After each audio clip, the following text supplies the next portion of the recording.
Hello everyone. This is the 10-year backtest result of a trading strategy. Looking at an equity curve like this, the question is, would you feel confident enough to start trading it immediately? To be honest, we were no different from most traders. When we first saw results like these, we felt extremely confident and started trading right away. And this was the result when we started trading that strategy live.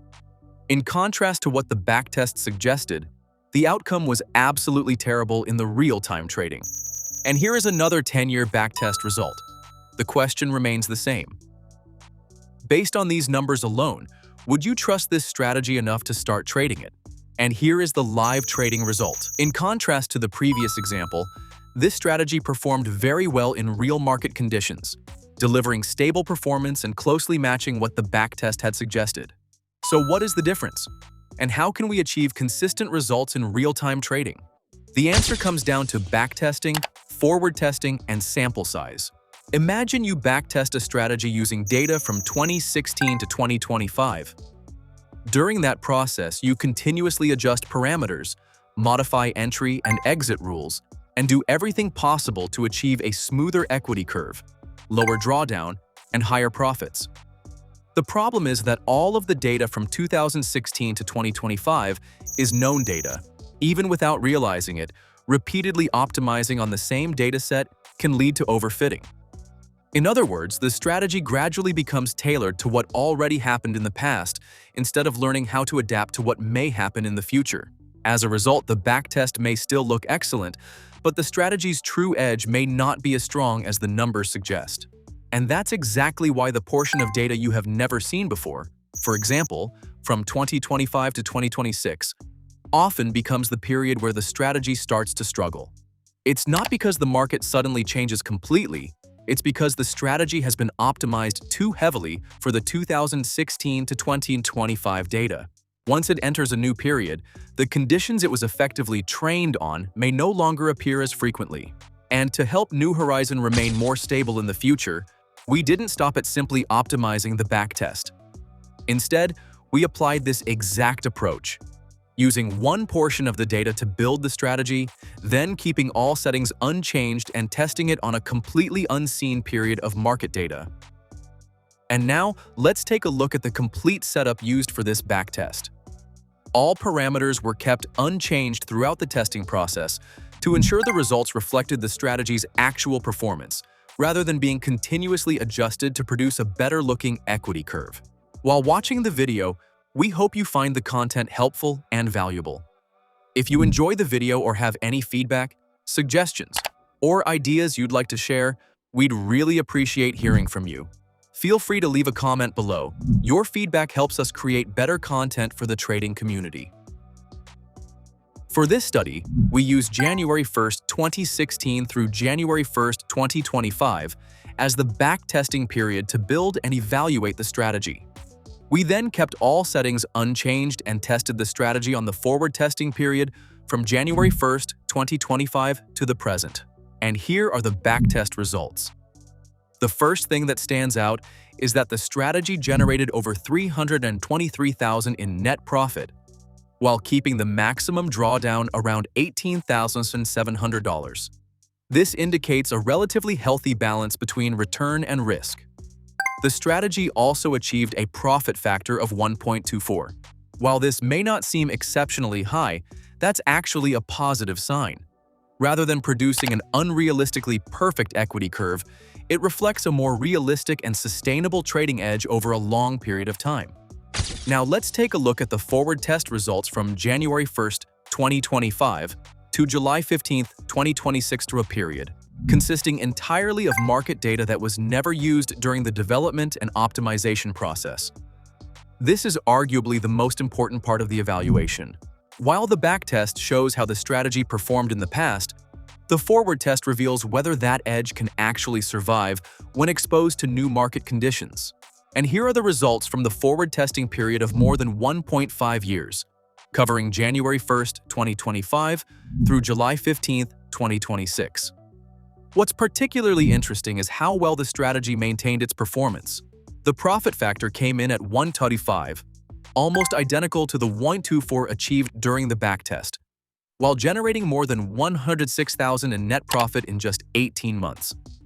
And that's exactly what we're looking for in a forward test. Not the highest profit possible, but consistency between backtested performance and future market performance. But the final question remains. Backtesting and forward testing are one thing, but how does the strategy perform in real-time trading? To answer that, let's look at our live trading results. Throughout this period, the strategy was deployed on a VPS, running fully automated and continuously without interruption. The evaluation period covers the most recent 2 weeks, from July 15th through today. This is no longer historical data, nor is it forward test data. These are actual results generated while the strategy was trading live in real market conditions. Let's take a look at how it performed. And here are the live trading results from the most recent 2 weeks, covering July 15th, 2026 through July 30th, 2026. During this relatively short period, the strategy generated over $9,100 in net profit with a profit factor of 1.4. What's encouraging is that the performance metrics did not deteriorate as the strategy moved from backtesting to forward testing and finally into live trading. Of course, 2 weeks is still a very small sample compared to a 10-year backtest and a 1.5-year forward test. However, it provides another positive indication that the strategy is continuing to behave as expected. More importantly, these results were generated in a real trading environment, running continuously on a VPS without any manual intervention. Although the strategy experienced periods of drawdown after its release, performance has since recovered and continued to grow. This highlights an important reality in trading. The timing of when we start trading a strategy can be almost as important as the strategy itself. You can have a solid system and still struggle if you begin during an unfavorable part of its cycle. On the other hand, some traders may start during a more favorable period and see positive results much sooner. Ultimately, the point we're making is not that a strategy will always win. Rather, when a strategy has a genuine edge validated through backtesting, forward testing, and real-world performance periods of difficulty are often just part of the journey, not the end of it. And here is another example on micro NASDAQ, MNQ. During the testing period, the strategy generated more than $56,000 in net profit, with a profit factor of 1.36, while keeping the maximum drawdown around $3,500. What's notable is that these results were achieved with a relatively modest profit factor, yet the strategy maintained an excellent return-to-risk profile. And the final factor is sample size in backtesting. This is one of the most important concepts in strategy evaluation, yet it is often overlooked. Let's look at a simple example. Imagine you want to determine which of 2 answers is correct. You randomly ask 5 people, and 4 out of 5 choose answer none 1. Can we immediately conclude that answer none 1 is definitely correct?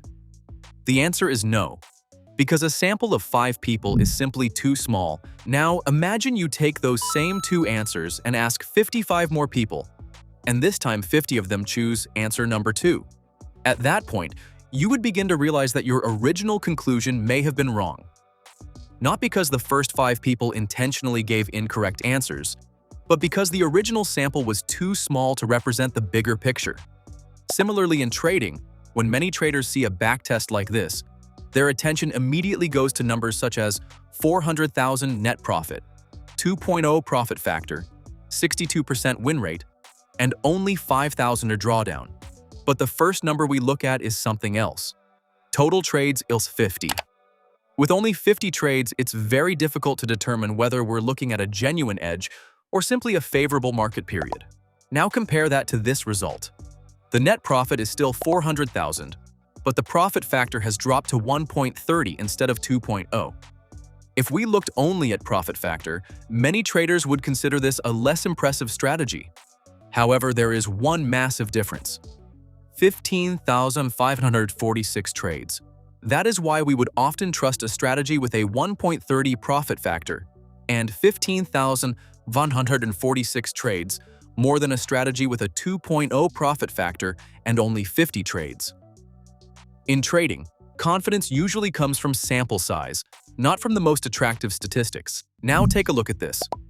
These are the backtest results for New Horizon using the same template we discussed earlier, But before applying the probability filter, the most important number here is not the profit factor or the net profit. It's the 13,636 trades. A sample size this large gives us a much more objective view of the strategy's true edge. When applying probability-based filters, the underlying pattern must have a large sample size, and the results generated from that sample must be consistently positive. Take this example. Across 10 years of data, the condition occurring after one losing trade appeared 3,367 times. Those occurrences produced a 0.27 profit factor and more than 184,000 in net profit. Similarly, after one winning trade, the pattern also appeared 3,367 times, generating a 1.22 profit factor and over 139,000 in net profit.